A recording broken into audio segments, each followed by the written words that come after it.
the crossbar, Really, let it you bounce and can't. finish? Maybe not. I'm not sure. We did have a question from a subscriber, Striker488. MLS Next is the greatest Ponzi scheme of all time. It was from that YouTube video, and I recommend that you listen to that one because it is a Ponzi scheme. It's a scam. Some are good, most are garbage, and they're just kind of going through the science of, will it work? No, it won't work. It's the same thing. It's just a different name, and they're just creating this whole spectacle of, oh, we're going to be featured on an MLS network, and we're going to have these games featured. Oh, how's that make you better? Oh, because of the pressure of being on film, like Jack, because you can't hit those the crossbar because of the camera. Maybe that's the case, but no. It's about, can our kids get more technical? Can we actually elevate players that actually come from the game, the ones that actually love the game, watch the game, their family watches it on TV, they actually start playing at diapers, that kind of thing. We have a lot of those players in the United States, but we want to go after them. We'll go after the typical American player that likes football, basketball, and I'll do soccer for the heck of it kind of thing. And that's who we're developing, which is stupid. Well, MLS Next, that's the way. Anyways, the question is this. Have a question.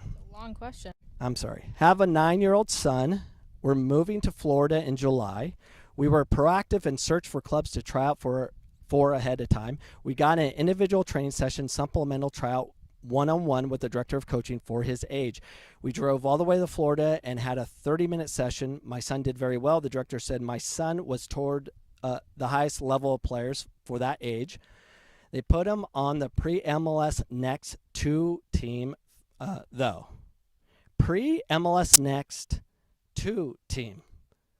Pre to MLS, level 2, I think. I don't know. That's what I mean. It's not MLS Next. It's MLS Next 1, 2, 3, pre-MLS. It's the same thing. It's no different in DA. Had nothing to do with that. It's just a different name, same concept, just trying to help all these clubs survive and keep getting your dollars, because there's a brand new set of suckers every year. And then the ones get screwed through the process. They're like, I don't want to do soccer ever again. It ruined my kids, all that. They're out of it. And then the next group of suckers come in. And I'm not calling you a sucker, Striker 4888. Not yet. But it's just the common thing. They keep changing the approach. They keep changing the name. But it's the same people involved. The same morons that screwed it up in the first place are still driving the ship. So put your life vest on. I'm here to save you, maybe. All right, so they drove all the way there. The director said my son was towards the highest. We got that. They put him on the pre-MLS Next team, too. Sorry. He said he could be put on the number 1 team. He couldn't. Because he hadn't seen him against other kids. Also said my son could get on the 1 team quickly if he did well at the training. How should a parent feel about this, or what would you say to your son if they were disappointed not making the top team? Do you think clubs even consider lower team players moving up honestly? Ryan, what would I tell Jack?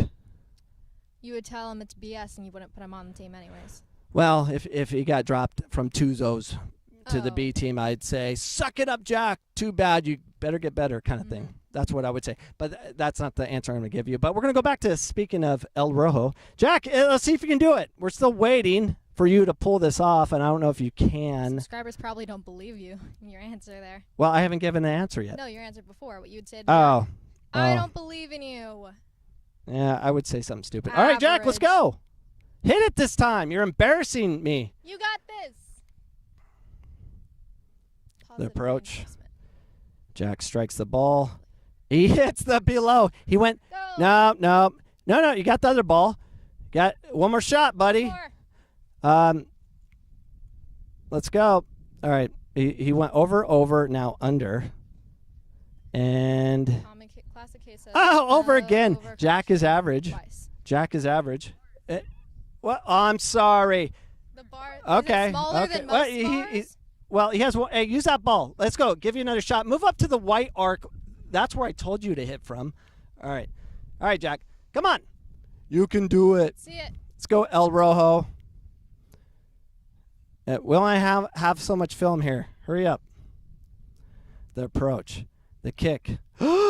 Oh, but it didn't come back. He failed. All right, get the balls back. All right.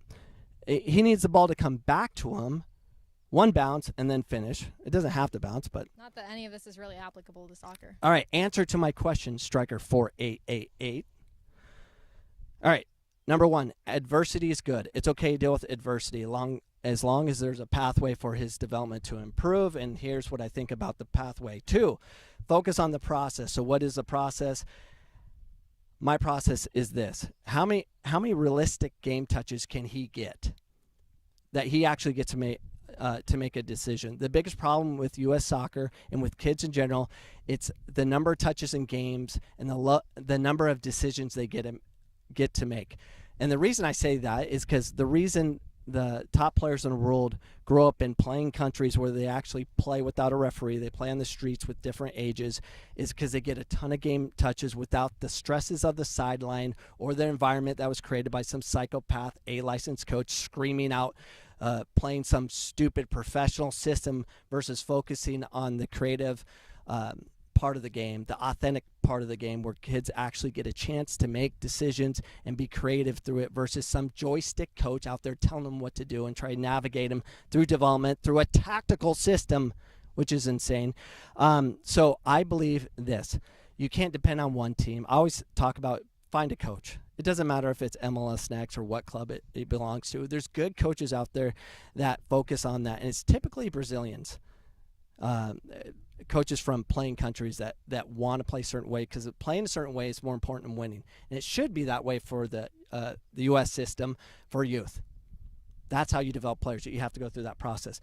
So I would play multiple teams, find a 3v3, 6v6, 4v4 format, try to find that opportunity. Jack plays. He plays on his 11v11 team. He plays for the academy team for Tuzos. He plays on the B team for Tuzos because he gets games. He'll get 3-4 games in a weekend, and I get what they're going to say. Oh, the science says that you're going to get hurt and all that stuff. Shut up. It's a big race on numbers. Eventually, his game's going to come to an end, so we're going to enjoy it while he can recover fast because he has all the illegal steroids through growth. Mm-hmm.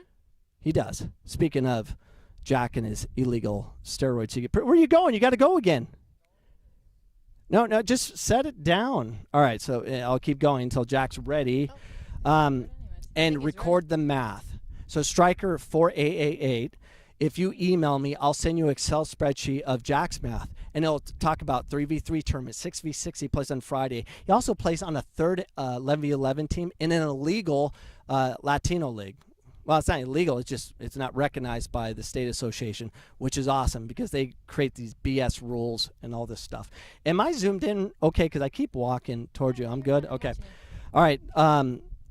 I have more answers for you. But if you email me at coachcameronpodcast@gmail.com, I'll send you the Excel spreadsheet of how I do the stats. Anyone out there, if you want it, just email me. All right. Wait! Jeez. All right, let's go. All right. Oh, you're practicing his approach. Just be a man and hit it. Or a female, or they, or a... Okay. They was very average right there. Or what's the... Mousels? Meowsels? No, that's Jet's favorite Fortnite character. Oh, that's right. All right. Meowth. Which is also the Meowth on the approach. Cool. Oh, almost. Close. You only have so many shots, buddy. All right. Third thing, culture matters. You have to create a culture in your home to help your 9-year-old son, which is a good age to really develop them. Did he watch the Euro Cup? Did you watch the Euro Cup with your son? Did you do that? I would suggest make it more fun. Go to a sports bar that supports that club where it's packed in, and I get there's COVID and all that. Put a mask on. Go to it. Where we go, Ryan, where do we go when I take you guys out of school and the World Cup games and stuff, the big games? Chicken wing bars. Georgian Dragon. So we go to Georgian Dragon in Phoenix, where it's a soccer sports bar. Excellent food, great place to be. We watched the Phoenix College women's team win the national title there. So it's a place where people can congregate and enjoy the game and not worry about breathing in COVID and all that stuff. Hopefully you're vaccinated and then you'll be okay to go. I got vaccinated the natural way. I got COVID. No different. When I was a kid, my mom made me go to a chicken pox party. And I got chicken pox because I went to a chicken pox party. Imagine if we were handling it that way now. kids at COVID parties? COVID party. Well, they have those, by the way. Do they? Yep. Here? Not in Scotland? Well, people want to get COVID because they wanted to donate their Their plasma. plasma. And we won't That's say who illegal. was doing that. Mm. I would pull them out of school. And take the day off, pull them out of school, go to a sports bar, watch the next World Cup or the Euro finals and stuff. Of course, that's in the summer. But any opportunity that you can find a way to pull your son out of school and make it a big deal, like, hey, we're going to go to the game, indoctrinating them into the games to have memories for a lifetime. That's specifically about soccer. And the last thing I would say, it's a simple math formula. You need to have your kid enjoy the game for a lifetime. The focus shouldn't be, can I get him pro in Division I? No.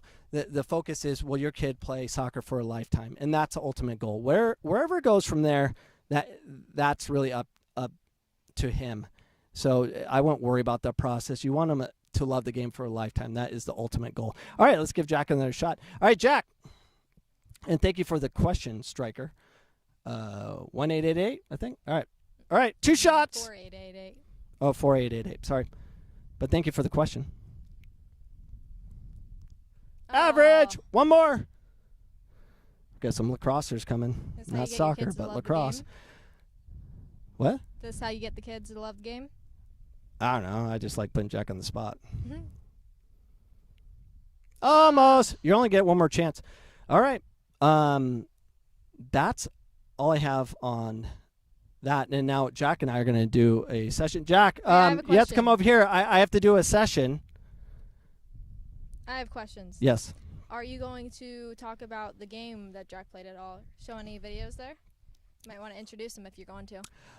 No. Oh. No. Oh, they were legit. Yeah. If you enjoyed that clip, you can enjoy all the clips at youtube.com/Coach Cameron Soccer to get all my content. Make sure you subscribe, hit the notification bell so you know what's going on and when we appear online, which is typically every Sunday, 7 p.m. Mountain Standard Time. Hope to see you this Sunday for our next live show.